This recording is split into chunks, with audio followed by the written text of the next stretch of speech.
ভাই সারা তোমরা সব কেমন আইছো? হ্যাঁ স্যার, আমরা সব ভালো আছি। আপনি কেমন আছেন? হ্যাঁ হাইনি ভালো আছি। একটা খয়টা বলতো থইরা খেয়ে খেয়ে ফইরিকা সইমায় ঠুকলি খয়রিস। তার পরীক্ষা তোমার আমরা সবাই টুকলি করি, আমরা কেউ তাদু নয় যে টুকলি করবো না। ফেসি থই বলতো ঠুকলি বাস কয় রকমের হয়? স্যার টুকলি বাস 4 রকমের হয়। 4 রকম ঠুকলি বাজের উদাহরণ দেই তো দেখি। স্যার 1 নম্বর হলো ভীতু টুকলি বাজ, 2 নম্বর হলো আত্মবিশ্বাসী টুকলি বাজ, 3 নম্বর হলো অভিনেতা টুকলি বাজ, আর 4 নম্বর হলো আক্রমণাত্মক টুকলি বাজ।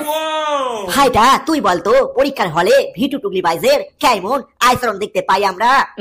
দেখ ভিটু টুকলি বাজ তব তোমার বাবা ডাকে কখন ধরা পড়ে দেয়, কখন ধরা পড়ে দেয়। ভিটু টুকলি বাজ বলবে ভাই এটা করিতি ওটা করিতি, খাতাতে একটু দেখা না, খাতাতে একটু দেখা, এই খাতাটা দেখাতে যাবো, বলবে না না এখন চালাতে পরে দেখাবি পরে দেখাবি। আর তখন মাইক্রো দেবো, তখন বলবে না না না না মাইক্রো দিতে হবে না, মাইক্রো দিতে হবে না, চালাতে। আপনার এই ধরনের ভিতর তকলিফের দাম নিজে কিছু লিখতে পারবেন না, উল্টে আমাদের মানসিক টেনশনের মধ্যে লাগবে। এখন তো তাবার কোনি তার দাঁড়াতে তারপর কিছুক্ষণ পর বলবে এখন তো তাবার কোনি তার বতে আছে। তারপর তার একটু যখন বাইরের দিকে যাবে তখন বলবে এই টুকলি করে নি তাদের পায়ের হাত তোলা যাচ্ছে একটু ঝাপা যাবি, তাড়াতাড়ি বন্ধ কর। মানে তার কি বলবো, এই ধরনের টুকলি বাদা আমাদের পাগলা করে ছাড়বে। মানে তার নিজে তো পরীক্ষায় পাস করতে পারবে না, উল্টে আমাদের পাস করতে দেবে না, এরা এত হারামি হয়। একবার তো লেটের কেস ঘটেছে, তার হাঁক দেখাতে বলতে এই টুকলি করে নি তাদের হাঁকার শব্দ পাচ্ছি এক্ষুনি হেঁকে তো লাগবে।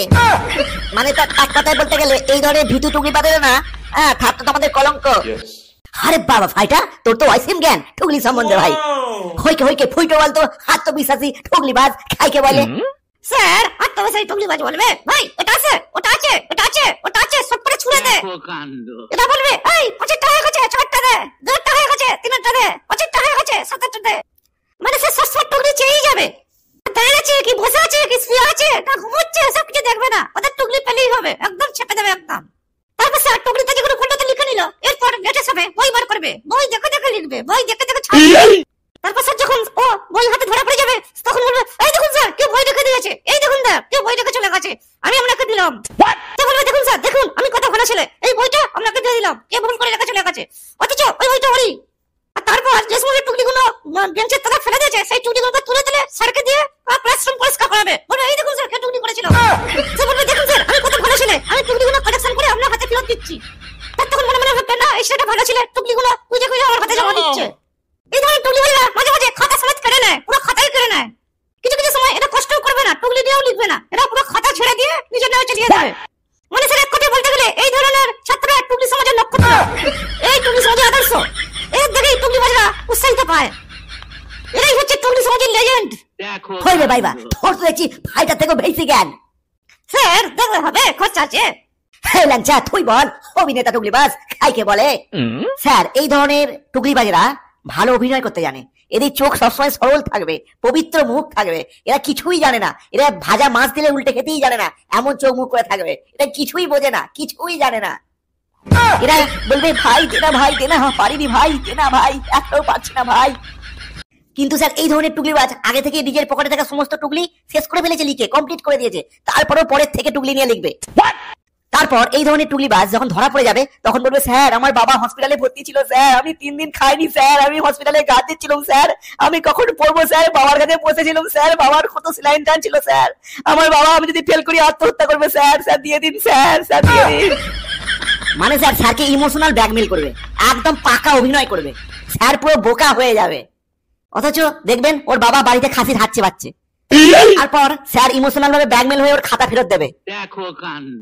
তখন বলবে স্যার কিছুই লিখতে পারিনি স্যার, যে টুকলিটা নিয়ে নিয়েছেন সেটা দিন স্যার দিন স্যার, আমি যদি না পারি স্যার মুখ দেখাতে পারবো না স্যার, চুলে পড়বো স্যার, দিয়ে দিন স্যার। মানে একদম স্যারের থেকে টুকলি নিয়ে ছাড়বে এবং স্যারের চোখের সামনে টুকলি লিখবে, আর স্যার থুটো জগন্নাথের মতো দাঁড়া দেখবে। মানে স্যার এক কথায় বলতে গেলে এরা টুকলি সমাজের স্টার নক্ষত্র। মানে এমনই অভিনয় করবে কিছু সময় স্যারের চোখে জল চলে আসে, স্যার বলে ভাই তুই লেখ টুকলিটা লেখ। মানে স্যার এতই অভিনয় করবে পুরো ক্লাসের ছেলেদের চোখে জল চলে আসবে, মানে কাঁদবে, তারা লেখা বন্ধ করে কান্না করতে শুরু করবে যে কে। মানে সিনেমায় চান্স পেলে 1 নম্বর হিরো এরাই হবে। মানে এক কথায় বলতে গেলে এদের ধমনীতে হিরোর রক্ত বইছে, আর এরা বড় হয়ে অভিনেতাই হবে। হ্যাঁ রে ল্যাংসা, কি বললি? আমার তো চোখে জল চলে এলো রে ভাই। ফেলু, তুই আক্রমণাত্মক টুকলিবাজ কেমন ব্যবহার করে সেটা বল শুনি। স্যার, এরা খুবই আক্রমণাত্মক হয়। এরা জেরক্সের দোকানে মাইক্রো করতে যাবে, যদি একটু দেরি হয় জেরক্সওয়ালাকে পিটিয়ে দেবে। এরা এত ছোট ছোট মাইক্রো করবে, গোটা বইটাকে পকেটের মধ্যে ঢুকিয়ে নেবে মাইক্রো করে। একে তো এরা 2 নম্বরই কাজ করছে, তারপরও জেরক্সওয়ালার সঙ্গে মারামারি করবে টাকা পয়সা নিয়ে। মানে জেরক্সওয়ালা কত কষ্ট করে মেহনত করে মাইক্রো করে দিল, সেখানেও পয়সাটা কম দেবে। মানে স্যার, পরীক্ষার সময় কোনো অন্য পাবলিকের আধার ভোটার কোনো কার্ডই জেরক্স করতে দেবে না, এরা এদের মাইক্রো করতেই হবে, এদের ছাড়া কোনো কাজ হবে না। এমনকি জেরক্সের দোকানের মালিককে রাত 12টা থেকে ফোন করবে কখন জেরক্সের দোকান খুলবে, কখন খুলবে, কখন খুলবে। মানে জেরক্সের পরীক্ষার আগের দিন জেরক্সের দোকানের মালিকেরও ঘুমোতে দেবে না। মানে এক কথা এরা পুরো আক্রমণাত্মক, পারলে জেরক্সের দোকানের মালিককে মেরে ফেলবে। তারপর যদি একটু কড়া কাট হয়, ওরা একদম স্কুলের মাঠে ধর্নায় বসে যাবে, কড়া ঘাট কোনো মতে দেওয়া যাবে না। এরা প্রয়োজন হলে পরীক্ষা দেবে না, পরীক্ষা দেবে না যতক্ষণ না স্যাররা বলবে কোনো গার্ড থাকবে না। মানে এরা কোনো বাধা মানবে না, এদের টুকলি করতে দিতে হবে। যদি কোনো স্যার ভুল করে খাতা কেড়ে নেয়, সেই স্যারকে এরা বাড়ি যেতে দেবে না, রাস্তাতেই স্যারের পিঠে ছাল খুলে নেবে। মানে স্যার, এরা আগে থেকে স্যারকে থেততে রাখবে এবং টুকলি নিয়ে যাচ্ছে সেটাও স্যারকে দেখিয়ে দেবে, এবং স্যারকে বলে দেবে যদি আমার পথে বাধা হয়ে দাঁড়ান তাহলে আজকে আর বাড়ি যেতে হবে না, বউয়ের সুন্দর মুখ দেখতেও পাবেন না, সারা জীবনের জন্য নরকবাস। তারপর এরা পরীক্ষার শেষ দিনে স্কুলের একটা পাখা আস্ত রাখবে না, সব ভেঙে ফুল করে দেবে। কোন ফুল করবে আপনি জানেন না, ওদের ইচ্ছা মতো ফুল করে দেবে। তারপর পায়খানা ঘরে পেটও মারবে, পায়খানা ভেঙে একাকার করে ক্লাসরুম, মানে একদম এমনই করে দেবে কল্পনা করতে পারবে যে এখানে দুষ্কৃতী এসেছিল। এরা এতই আক্রমণাত্মক। মানে স্যার, এক কথায় বলতে গেলে এরা হচ্ছে টুকলি সমাজের সম্পদ। তারপর এরা যখন বড় হবে পরবর্তীকালে বাস্ক ফাস্ক ভাঙবে। কোন বাস্ক বুঝতে পারছেন? মানে স্যার, ভূতে ভূতে বাস্ক ভাঙবে, ভূতে ভূতে। এক কথায় বলতে গেলে স্যার, এরা হচ্ছে দেশের সম্পদ। ওই রে বাবা রে, আমার মাইটাই যন্ত্রণা হচ্ছে, আমি আসছি, তোরা বস, তোরা বস। তো বন্ধুরা, আমাদের ভিডিওটা কেমন লাগলো? ভালো লাগলে লাইক কমেন্ট সাবস্ক্রাইব সমস্ত কিছু করে দাও। কি করছো? এত সুন্দর সুন্দর কন্টেন্ট বানাচ্ছি, আমি একাই বানাই। বন্ধুরা, একটু লাইক টাইক করো, কি করছো বলো, তাড়াতাড়ি করে দাও। আমি তোমাদের অপেক্ষায় রইলাম, পরবর্তী ভিডিও সঙ্গে সঙ্গে দেবো। তাড়াতাড়ি চেষ্টা করছি দেবার, কোনো চিন্তা নেবে না, কোনো চাপ নেবে না, তাড়াতাড়ি দিচ্ছি। জয় হিন্দ।